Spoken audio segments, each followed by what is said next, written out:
Yo les gens, j'espère que vous allez bien, je vous retrouve aujourd'hui pour une nouvelle vidéo dans laquelle je vous propose de découvrir en accès ultra anticipé le jeu Apex Point. Je vous ai déjà parlé de ce jeu dans plusieurs vidéos évidemment que je vous invite à aller voir si ce n'est pas encore fait. Aujourd'hui on va découvrir un petit peu l'état actuel du jeu. Alors je le précise vraiment, c'est un accès ultra anticipé, c'est un accès normalement qui était réservé aux gens qui ont participé au financement de Apex Point. Et pour l'instant, en fait, il y a la base du jeu qui est présente. La physique est déjà vraiment pas mal, comme vous allez pouvoir le voir dans cette vidéo. Il y a déjà plusieurs fonctionnalités qui sont terminées, mais évidemment, que ce soit pour les bugs, que ce soit pour les graphismes, les sons, le contenu général et même l'aspect de la map, il y a encore énormément de choses à faire. Mais c'est un jeu, un petit studio, sur lequel tout simplement les développeurs bossent vraiment avec application et avec passion. Donc voilà, il faut du temps pour que les choses se fassent et que le jeu sorte dans un état, on va dire, vraiment fini. Mais voilà, j'avais quand même envie de vous montrer un petit peu ce à quoi ça ressemblait. Alors là, on est, on va dire, dans le menu principal du jeu, qui va être votre garage et dans lequel vous allez pouvoir avoir accès à plusieurs outils. Alors déjà, évidemment, le dyno, pour tester un petit peu la puissance de votre voiture, voir un petit peu les différents réglages, ce genre de choses, mais aussi la boîte à outils qui va vous permettre de monter, démonter les pièces de votre voiture, le PC ici qui va vous servir évidemment de shop sur lequel vous allez pouvoir acheter vos pièces automobiles, et puis évidemment tout ce qu'il y a autour avec l'interface, donc avec l'inventaire dans lequel on pourra voir un petit peu les pièces que l'on a, mais également le marchand de voitures d'occasion. Il y aura aussi, je pense, un marchand de voitures neuves sur le jeu, tout ce qui va être aussi réglage de voiture, parking et évidemment partir en mode conduite pour visiter l'open world. Alors là je viens de lancer une partie, donc ce qu'on va faire c'est qu'on va aller du coup au marchand de voitures d'occasion. Alors là sur le principe c'est un petit peu comme un test drive unlimited, rappelez-vous à l'époque où tout simplement pour acheter une voiture il fallait se rendre dans le concessionnaire. Alors là évidemment il y a plusieurs moyens de s'y rendre, soit via le menu comme je viens de le faire, soit directement via l'open world en vous rendant jusqu'ici. Mais là vu que je n'ai pas encore de voiture, je ne peux pas m'y rendre en voiture. Donc là on va avoir deux voitures. Alors évidemment on peut supposer, vu la taille du parking, qu'il y aura bien d'autres modèles présentés et disponibles à l'achat sur ce concessionnaire de voitures d'occasion. Là j'ai le choix entre deux modèles, donc ça qui est, il me semble, une Mazda, il me semble, si je dis pas de bêtises, et en face de ça une petite Civic. Je pense qu'on va plutôt partir sur la Civic qu'on va acheter, qu'on va tester pour l'instant un petit peu d'origine avant que je vous montre le système d'amélioration et tout ce qui va avec. Elle me plaît bien. Alors ce qui est très très cool sur ce jeu, c'est qu'on peut vraiment bien interagir avec les voitures, c'est-à-dire qu'on peut décider par exemple d'ouvrir les portières, on peut ouvrir évidemment le capot et voir vraiment tout le moteur en son détail. Vous verrez après qu'on peut vraiment enlever chaque pièce et regarder en détail chaque pièce de la voiture, ce qui est très très cool. Donc on peut vraiment tout ouvrir, y compris le coffre, le haillon, ce genre de choses.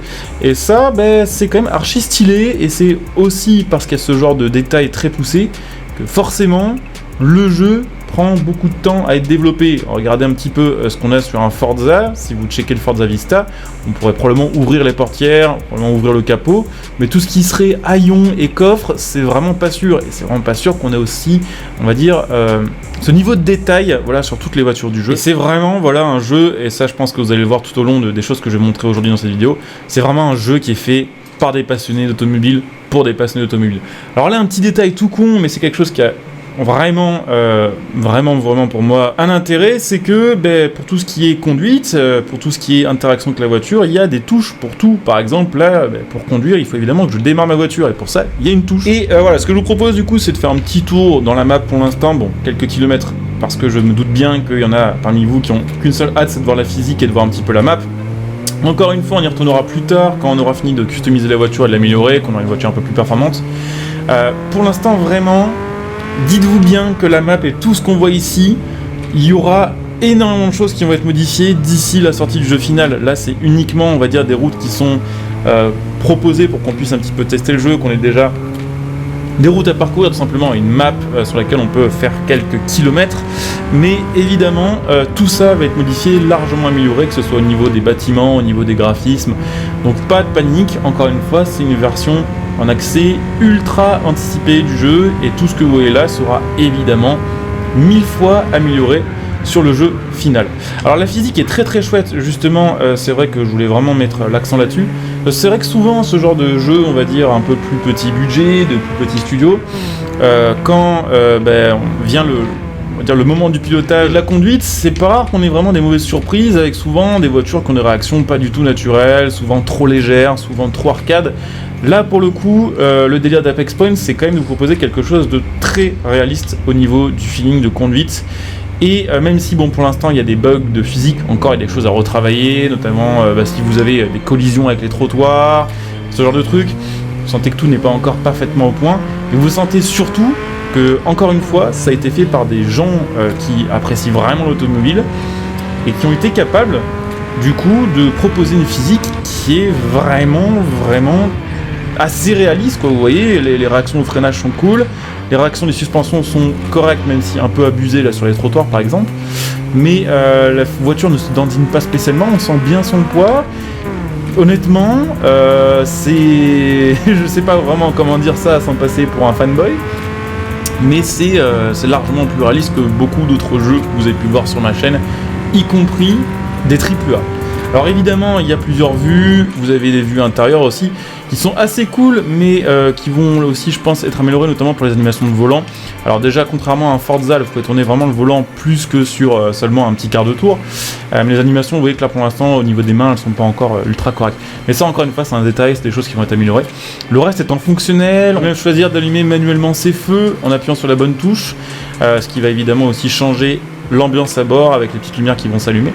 Et un petit détail au niveau du son en vue intérieure qui est quand même assez appréciable, c'est que selon comment vous tournez la caméra, selon si vous regardez devant, sur les côtés ou voilà plus derrière, vous allez vraiment capter que vous avez devant le son du moteur et le son de roulement et derrière plus le son de l'échappement. Et ça, c'est vraiment quelque chose qu'on n'a pas sur tous les jeux non plus, donc je trouve ça très cool. Ce genre de petite attention aux détails, c'est vraiment là-dessus que se fait la différence. Et donc voilà, on se retrouve dans notre petit garage, et là on va avoir une partie donc pour la customisation, l'inspection de voiture et l'amélioration, qui est beaucoup plus proche, on va dire, d'un Car Mechanic Simulator ou d'un Street Racing Red Lights que d'un jeu, on va dire, un petit peu moderne. Donc ce que je veux dire par là, c'est que vous allez vraiment pouvoir enlever chaque pièce de votre voiture, et aller voir en détail tout ce qu'il y a dessous, tout ce qui fait sa mécanique. Pareil, par exemple, pour changer le pare-choc, je peux le virer comme ça, je peux virer la sortie d'échappement, enfin vraiment, on va pouvoir tout changer sur notre voiture dans les moindres détails. Et c'est quelque chose qu'on a vraiment plus l'habitude de voir sur nos jeux modernes. Donc c'est un truc qui fait un peu flipper au début. Je vous avoue que quand j'ai vu ça, je me suis dit putain merde, je vais galérer. Mais en fait, au bout d'un moment, enfin au bout d'une demi-heure à un peu fouiller, comprendre le fonctionnement du truc, en fait, tout vient assez naturellement. Alors après, évidemment, parfois il y a des petits trucs qui vont demander plus de connaissances en mécanique, entre guillemets, mais de toute façon, le jeu vous guide, c'est-à-dire que si vous voulez installer telle ou telle pièce et qu'elle n'est pas compatible avec une autre pièce, ou qu'elle est déjà présente, ou qu'elle nécessite une autre pièce, le jeu va vous dire, par exemple, il manque telle ou telle pièce, vous n'aurez plus qu'à acheter la pièce et à l'installer sur votre voiture. Donc effectivement, au premier coup d'œil, ce genre de truc, ça peut faire un peu flipper, mais en vrai, bon... C'est juste parce que il faut s'habituer, mais c'est vraiment pas si compliqué que ça, et vraiment, allez, en 30 minutes, je pense que vous aurez saisi le gros du truc. Donc là, j'ai enlevé, on va dire, un peu le principal de la voiture au niveau carrosserie. On s'occupera du moteur après parce que ça va être un peu plus long. Mais je voulais vous montrer un petit peu le système de customisation de voiture qui est quand même très chouette. Puisque une fois que vous avez votre voiture qui est dans votre garage, vous allez pouvoir vous rendre sur le PC et vous allez avoir accès à des centaines, voilà, tout simplement de pièces pour de voitures. Alors que ce soit des customisations intérieures, comme les sièges, comme les customisations extérieures évidemment, avec les pare-chocs, les fenêtres, les montants de fenêtres, en fait, tout ce que vous voulez, tout ce qui est modifiable sur une voiture, vous allez pouvoir le modifier sur ce jeu. Donc moi, je vais faire un petit peu ma liste là de pièces que je veux acheter.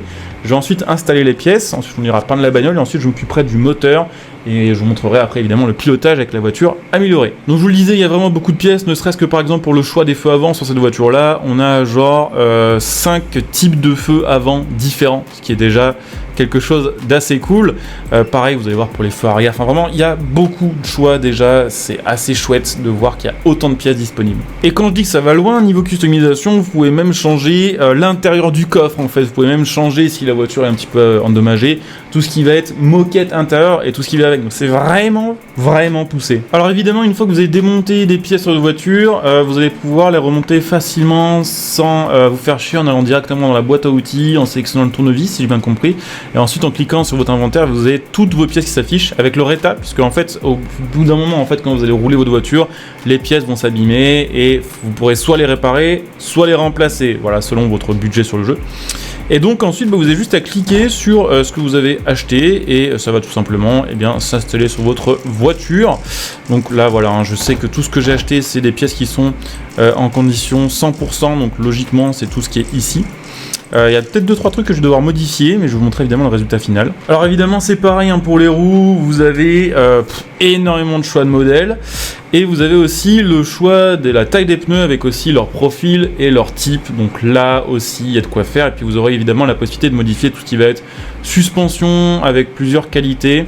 Ça, on rentrera peut-être un peu plus en détail après, parce que là, c'est plus vraiment de la customisation, c'est plus de l'amélioration et de la spécification, puisque selon ce que vous allez vouloir faire avec votre voiture, vous n'allez pas forcément acheter les mêmes pièces. Donc là, on va dire que j'ai plus ou moins fini d'améliorer l'extérieur de la voiture, enfin en tout cas l'améliorer, le personnaliser. Donc on va pouvoir passer à l'atelier de peinture. Donc on a plusieurs choix de peinture, mat, brillante et métallisée. Et ensuite, ça fonctionne de manière assez simple. Vous choisissez la couleur et puis vous passez sur un petit peu toute votre carrosserie pour modifier la couleur des choses que vous voulez modifier. C'est assez simple, ça fonctionne plutôt bien et ça permet d'avoir quand même pas mal de customisation et pas mal de possibilités en tout cas de customisation. Donc moi perso, je pense que je vais la mettre en jaune complètement. Voilà, jaune, je trouve que c'est une belle couleur pour une Civic. Et puis peut-être éventuellement noir pour la partie avant, là, pour le petit bas de caisse. Alors j'aurais bien aimé qu'il y ait aussi un équivalent carbone, tout ça, mais j'ai pas trouvé. Alors peut-être que c'est juste que j'ai pas bien fouillé, peut-être que c'est juste que c'est pas encore présent. En tout cas, il y a déjà de quoi faire, clairement, niveau custom. Donc déjà, c'est très très chouette. Alors on va faire retourner au garage. Et donc voici l'aspect un petit peu extérieur de ma Civic, voilà, modifié et maintenant un petit peu customisé. Alors il y aura aussi, il faut que je me rappelle, le silencieux qu'il faudrait que je modifie, mais ça c'est plutôt dans les pièces mécaniques. Et puis écoutez, on va aller justement passer aux modifications moteur. Alors là ça va être un peu plus compliqué. Je vais probablement faire pas mal de cuts ici, puisque en fait là c'est vraiment le truc un peu long, voilà. Puisqu'en fait chaque chose est modifiable. Là, par exemple la boîte à air, je peux l'ouvrir, ensuite enlever le filtre. Vous voyez, c'est vraiment ce niveau de détail, c'est très poussé. Pareil, la batterie, j'ai vu qu'elle n'était pas neuve, donc on va pouvoir la changer. Il y a évidemment déjà le type des pièces qu'on va pouvoir changer avec plusieurs stages, on va dire, d'amélioration. Il y a aussi la qualité, c'est-à-dire que si la batterie est usée à 78%, elle aura évidemment pas le même rendement qu'une batterie qui est neuve. Donc on va dire que le mieux pour avoir une voiture vraiment performante, c'est de tout enlever un à un et de tout changer en fait. Donc là c'est pareil pour les pièces performance, vous allez pouvoir acheter vraiment plusieurs choses à chaque fois, avec plusieurs stages d'amélioration. Vous pouvez aussi racheter des pièces au stock si vous voulez simplement, on va dire, des pièces au stock en meilleur état. Donc il y a de quoi faire clairement à ce niveau-là aussi. Et vous voyez, quand vous améliorez les pièces au fur et à mesure, ça vous dit ce que vous pouvez installer ou pas, en noir ou en rouge selon ce que vous pouvez installer ou pas. Et évidemment, si je clique sur quelque chose que je peux pas installer, ça va me dire ce qu'il faut que j'installe pour installer ça. Alors c'est l'heure de vérité, est-ce qu'il me manque des pièces, est-ce que le moteur va exploser? Let's go. 314 chevaux, je pense qu'elle va sortir plus que ça. Non, 314 seulement? Non, 345, des fois il faut faire plusieurs petites accélérations, plusieurs runs. 345 chevaux, sachant que la voiture fait 997 kg, ça me paraît très honnête. Écoutez, ce que je vous propose, vu que c'est maintenant la fin de la préparation de la voiture, c'est quand même d'aller évidemment un petit peu rouler avec, voir ce que ça peut donner. Donc let's go, on va passer en mode drive, et puis après ce sera plus ou moins la fin de la vidéo. Je vous dis, c'est une vidéo vraiment en mode présentation. Pour l'instant, il y a assez peu de contenu sur le jeu, il n'y a que 2 voitures, la map n'est pas encore terminée, mais déjà on peut voir comment ça fonctionne en termes de physique, d'amélioration, de customisation, et c'est tellement plus complet, tellement plus cool que tellement de jeux que j'ai testé ces dernières années. Ça me fait un peu penser peut-être que certains qui ont mon âge ou qui sont à peu près de la génération connaissent ce jeu, Street Racing Redline, au niveau on va dire des customisations et des améliorations, qui était un jeu comme ça qui était aussi un peu poussé en termes d'amélioration. Alors dans mes souvenirs c'était peut-être aussi poussé, mais c'était moins bien foutu au niveau de l'interface. Du coup sur Street Racing Redline c'était parfois un peu casse-couille de savoir ce qui manquait comme pièce pour pouvoir utiliser sa voiture. Là ça fonctionne quand même plutôt bien. Donc personnellement j'ai hyper hâte de voir ce que ça va donner ce jeu sur le long terme, voir un petit peu aussi comment les développeurs vont utiliser le feedback des joueurs, vont prendre un petit peu les retours positifs ou négatifs pour améliorer ce qui manque. Hâte de voir les améliorations graphiques, de voir les améliorations de map, les améliorations aussi de scénario, les nouveaux modes de jeu, les nouvelles voitures. En tout cas, la base est hyper solide. Vraiment, c'est ça qu'il faut voir avec cette bêta, avec ce petit accès anticipé, c'est voir que la base est ultra strong et qu'il y a vraiment un taf monstrueux derrière, que ce soit pour la réalisation des voitures, les pièces et encore une fois, vous l'aurez compris, tout ce qu'il y a autour. Donc franchement chouette, voilà, plus qu'à attendre un petit peu. Donc évidemment, dites-moi un petit peu ce que vous en pensez en commentaire. Dites-moi voilà si Apex Point fait partie des jeux que vous attendez. Évidemment, n'hésitez pas à aller jeter un petit coup d'œil sur le Discord d'Apex Point. Je mettrai le lien en description et en commentaire pour ceux qui veulent éventuellement venir follow leur petit Discord. Ceux qui veulent leur envoyer des messages, être au courant des différentes actualités au niveau du jeu. Donc n'hésitez pas, voilà, si le projet vous plaît et que vous avez envie de voir jusqu'où ça peut aller, à soutenir les développeurs, évidemment en allant déjà sur leur Discord pour tout simplement donner un petit peu vos retours, leur montrer aussi que vous êtes motivé par le jeu. Pensez aussi bien sûr que vous pouvez soutenir le jeu sur Patreon, c'est ce que je disais tout à l'heure, c'est un jeu qui est en accès anticipé, que vous pouvez déjà du coup obtenir si vous participez au Patreon du jeu, et c'est du financement participatif, donc ce qui veut dire que plus il y a de gens qui sont intéressés par le projet et plus il y a de financement, plus il y a des chances que ce jeu soit vraiment une dinguerie et plus il y a des chances que du coup les développeurs puissent vraiment passer plus de temps à développer le jeu et à dépenser plus de ressources dessus. Donc je vous mettrai le petit Patreon aussi en description et en commentaire, ou sinon vous le trouverez sur le Discord des développeurs. En tout cas, hyper hypé, franchement j'ai l'impression que ce jeu va tenir ses promesses et j'ai l'impression surtout que ça fait quand même des années qu'on n'a pas vu un jeu qui proposait autant de choses et qui avait autant d'ambition. Voilà, vraiment pour le coup, j'ai vraiment une grosse hype sur ce jeu et je pense que ce sera partagé par une partie de ma communauté. Donc dites-moi un petit peu en commentaire, évidemment pensez à laisser un petit like, pensez à vous abonner, à venir me follow sur Twitch, évidemment pour les prochains lives, comme d'habitude vous trouverez la chaîne Twitch en description et en commentaire, donc n'hésitez pas à venir follow pour les prochains lives. Si vous avez Amazon Prime, n'hésitez pas aussi à utiliser votre Twitch Prime sur ma chaîne Twitch, ça vous permettra de me soutenir gratuitement et ça vous fera profiter de plein de petits bonus, de plein de petites contreparties. Vous pouvez me retrouver sur Twitter, donc n'hésitez pas à venir me follow si vous souhaitez être au courant de mes actualités, mes news, ça me permettra aussi au courant des actualités que je partage. Et puis comme d'hab, pensez à soutenir ma chaîne gratuitement aussi en faisant vos achats à prix réduit, en utilisant mes liens de soutien sous cette vidéo. Vous pouvez utiliser mon lien Instant Gaming pour acheter vos jeux et vos cartes d'abonnement à prix réduit, mon lien Matal.net pour acheter vos composants PC. Et puis comme d'hab, pour ceux qui souhaitent soutenir la chaîne sur le long terme, vous pouvez aussi évidemment devenir des soutiens via le bouton rejoindre sous cette vidéo, ce qui vous permettra évidemment là aussi de profiter de plein de petits bonus. Donc je coupe ici, je vous dis à très bientôt, bon jeu à tous, ciao.